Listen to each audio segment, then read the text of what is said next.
What we're seeing in practice right now basically is a substantial portion of our patients, no longer a fringe group, are actively disengaging from conventional care and turning instead to what they call nature's medicine. They're not merely taking or trying supplements anymore. They're completely replacing prescribed medications with herbal protocols, fasting regimens, and ancestral dietary patterns, often with measurable improvements in the lab work for inflammatory markers, sleep architecture, subjective energy that we struggle to match if we use the pharmaceuticals alone. The question is, what's driving this isn't anti-science sentiment and its disappointment with the science we've been selling them. They've watched the same trials we have, trials where the sponsor wrote the protocol, chose the endpoints, controlled the data, and then published it, only the favorable subgroups. When 70 to 90% of the industry funded studies report positive outcomes versus only around 30% of independently funded ones, patients like us start to notice. They read the fine print and they see that many of the drugs we defended as evidence-based were approved on surrogate endpoints that later failed to translate into meaningful clinical benefits or survival advantage. The trust gap, well, it's now canyon-sized.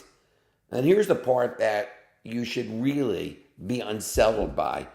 Some of the approaches are producing outcomes we cannot currently explain within our reductionist frameworks.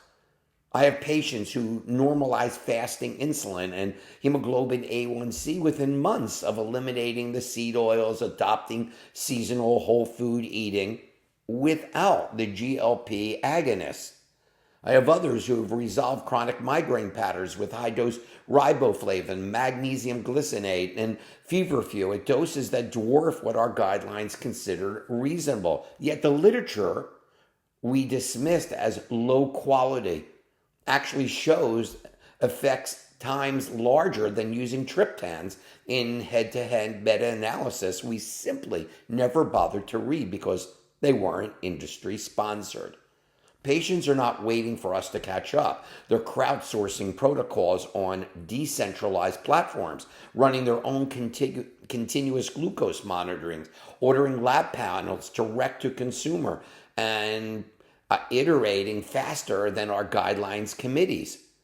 When they share side-by-side blood work showing C-reactive protein high sensitive dropping from like 8.4 to zero point 0.9 after 6 months of starting curcumin, ginger, boswellia at therapeutic doses while no other prescription anti-inflammatories, we have to ask ourselves why we ever told them that curcumin was poorly absorbed instead of directing them to the nanoparticularized formations, by the way, that achieve plasma levels comparable to celecoxib.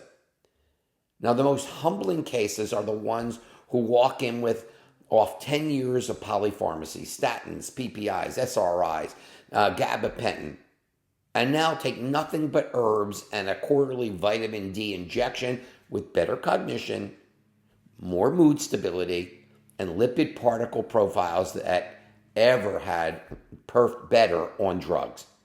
We can call it placebo if we want, but placebos don't lower apolipoprotein B by 38%.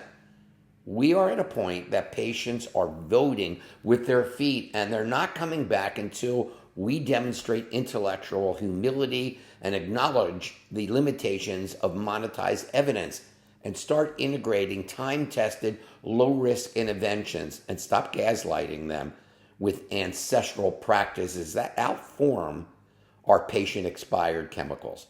The future of medicine belongs to us and to whoever who's willing to meet them where they already are, rather than insisting they return to a system that lost our trust.